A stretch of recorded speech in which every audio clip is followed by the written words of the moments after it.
Estamos viendo esa situación con enorme preocupación en el continente Índico, en Pakistán, que viven de los glaciares del Himalaya, y ahí también vemos ríos de los cuales dependen billones de personas. El Brahmaputra, el Ganges, etcétera, son billones de personas que dependen de estos ríos.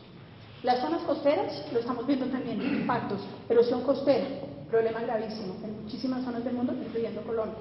Incremento en el nivel del mar, destrucción de la infraestructura, destrucción de las posibilidades de empleo a través de pesca y a través de turismo. En fin, es como medio, antes yo les dije que sí, antes como deprimente. Mi hermana siempre me dice, no me cuente qué hace porque yo me deprimo. Y biodiversidad, pues lo mismo. Los impactos a la diversidad son todos, la diversidad ya está muy amenazada, pero estamos viendo, por ejemplo, los incendios pueden disminuir la conectividad entre ecosistemas, incrementar las plagas, hay cambios de temperatura que van a impedir que ciertas especies sobrevivan, puede haber un incremento de especies invasoras, los arrecifes coralinos, alguien me decía, ¿para qué hacen proyectos de arrecifes si son 30 años se van a acabar todos? El 80% de todos los organismos vivos marinos en algún momento su ciclo de vida dependen de los arrecifes coralinos, y los organismos que son calcificantes, como pueden ser los arrecifes, pero también las conchas de los moluscos, todos dependen de unos procesos que se ven afectados por la acidificación de los océanos. Entonces, si los océanos, nuestro famoso sumidero, se saturan demasiado, es posible que los efectos lleven a que literalmente se disuelvan las conchas de todos estos organismos, ¿sí? Entonces, por eso les digo que es como deprimente. Esto, ¿cuáles son los cambios básicos que estamos mirando? Cambios en temperatura, cambios en precipitación, incremento en el nivel del mar. Eso son lo que nos está generando el incremento en las emisiones, y esos son los temas que que estamos tratando de abordar en las negociaciones infructuosamente, pero estos son los impactos con los cuales ya Colombia está teniendo que vivir. Entonces ahorita les voy a contar qué está haciendo el gobierno de Colombia en las negociaciones. Cambio climático, entonces por ejemplo ustedes miren acá, esto no sé, estos hay trillones de mapas, de estudios, etcétera, y todos a veces dicen, unos los mismos, otros no. Y una de las cosas interesantes que hace es hacer un análisis de muchísimos modelos, o sea, la manera que se arma un escenario que es que usted agarra muchos modelos, muchos escenarios, entonces, muchos de estos modelos, y entonces tiene un rango de incertidumbre. ¿Cuántos modelos dicen que va a incrementar o a decrementar la precipitación en? Entonces, eso trata, por ley probabilística, de tratar de orientar qué podría pasar. Uno de los grandes problemas del Amazonas que se prevé, y que eso sí hay mucha coincidencia en eso, es que de aquí más o menos al 2075, sin saber si puede haber como lo que se llaman esos efectos gatillo, de cambio abrupto, pero es muy posible que el Amazonas se empiece a convertir en sabana. Eso es lo que llaman, en inglés lo llaman Amazonian dieback. El dieback es que se va efectivamente como muriendo. Ese es uno de los, por ejemplo, los cambios en nuestra región más preocupantes. En países como Colombia, porque estamos en la franja de convergencia intertropical, es muy difícil saber exactamente cuál va a ser el comportamiento de precipitación. Ahorita todo el mundo dice, no, a ver, que no entendió, llueve. Sí, en este momento llueve, pero igual es posible que haya tendencias en que en partes del país vamos a tener unas enormes sequías. Hay partes del país, según otros modelos desvirtúan eso, nuevamente grandes incertidumbres, tenemos que planear muy juiciosamente con una visión de futuro. Y ahorita les hablo de eso. Entonces, ¿qué es la adaptación? Yo digo que los que se inventaron la adaptación es la comunidad de gestión de riesgos, y yo les tengo el mayor respeto a la gente que trabaja en gestión de riesgos. Son héroes y son los que han empezado a entender cómo se hace para trabajar frente a riesgos. Pero es que hoy en día el tema es que los riesgos los tenemos que transversalizar, y el enfoque de nosotros como sociedad tiene que ser la gestión de riesgos. Nosotros tenemos que transversalizar la gestión de riesgo climático en todos los sectores y en todos los procesos de toma de decisión. Y esa gestión de riesgo climático lo tenemos que entender también, como les decía, como la otra cara de la moneda de mitigación y adaptación, porque va a haber muchas oportunidades en las cuales van a haber oportunidades también. Todo no es un panorama negro ni por mucho. Esto nos va a dar muchas oportunidades de mejorar, de hacer otras cosas diferentes y de estructurarnos y mejorar muchos procesos y muchas políticas públicas que van a ser en profundo beneficio de la sociedad, pero eso únicamente lo logramos con una visión de largo plazo. Entonces, ¿qué pasa? Aquí dice anticipación, o sea, reacciones anticipadas, procesos o medidas reactivas, la improvisación y la proyección a largo plazo, la planeación, esa visión a largo plazo. Y aquí es donde tenemos que abocarnos. Entonces, el primer punto es la experiencia histórica, cómo hemos manejado cuestiones en el pasado. La experiencia, por ejemplo, de la comunidad de gestión de riesgo es clave.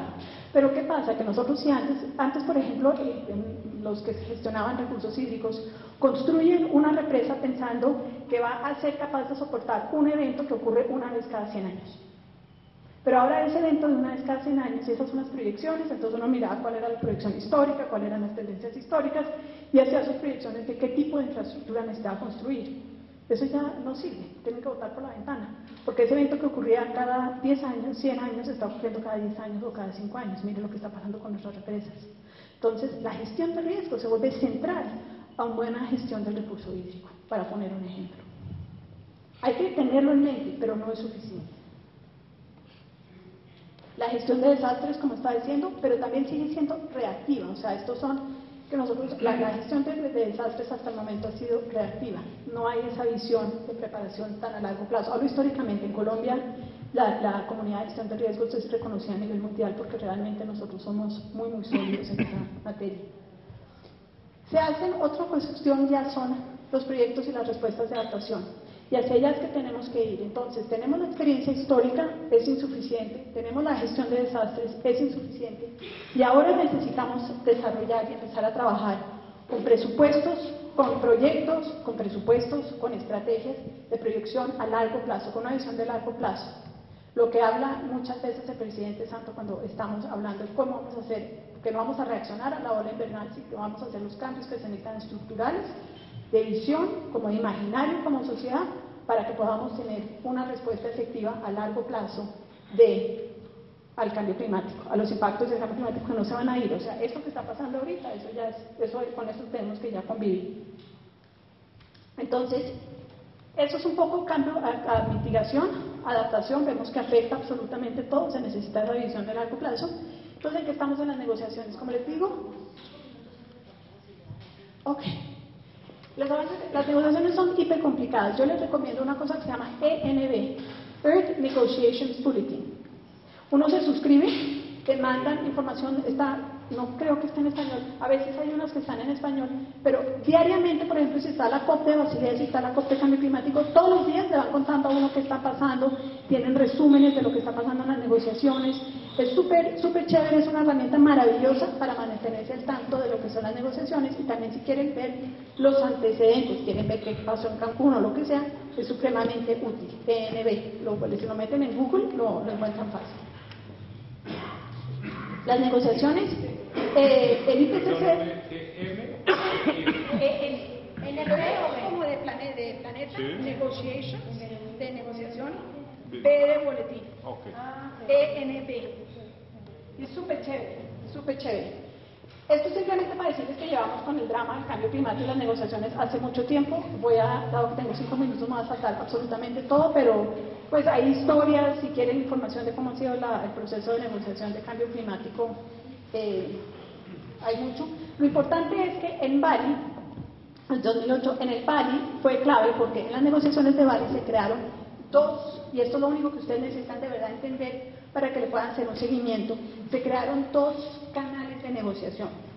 Uno es el canal del protocolo de Kioto.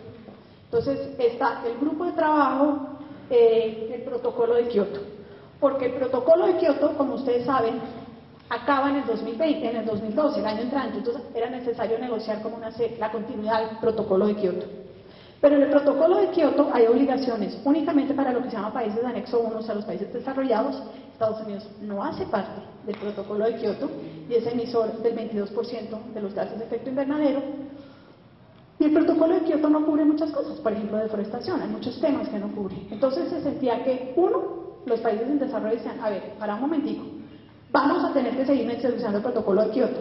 Ustedes, señores desarrollados, responsabilidades comunes pero diferenciadas, ese es el norte de las negociaciones comunes, eso quedó consagrado en los principios de Río, responsabilidades comunes pero diferenciadas. Claro, todos tenemos una responsabilidad común pero diferenciada porque ustedes son los que crearon este rollo y nosotros no, y ahora esto nos está impidiendo a nosotros desarrollarnos, entonces no nos vengan con cuentos. Entonces, el protocolo de Kioto es una de las negociaciones y la pelea ahí básicamente radica en ¿qué tipo de medidas de mitigación se van a adoptar? Si se van a incrementar las obligaciones de los países en desarrollados de reducir aún más sus emisiones.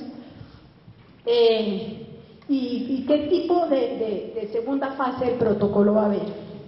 Y el otro tema que se creó, la otra vertiente, es lo que se llama LCA, Acción Cooperativa a Largo Plazo. El LCA es, pero es porque esas siglas siempre se manejan casi siempre en inglés, entonces es bueno pues conocerlas así, LCA, Long Term Cooperative Action. Entonces ahí se está negociando como otra ruta de atender el cambio climático, en la cual todos los países están participando. Y la idea es que esto también genere un mecanismo vinculante legal. A eso le apuesta Colombia y estamos apostándole muy duro. Se trabaja visión común, mitigación, adaptación, financiamiento y transferencia de tecnología. Hoy en día, después de Cancún, se va a trabajar los temas de deforestación que se llaman REDD. REDD. Cuando vean REDD, es Reduced Emissions from Deforestation and Forest Degradation. Emisiones reducidas de la deforestación y la degradación de los bosques. Entonces, finalmente, lo que habíamos visto antes, el presupuesto global, esa fuente tan importante, quedó incluida hasta ahora realmente en las negociaciones.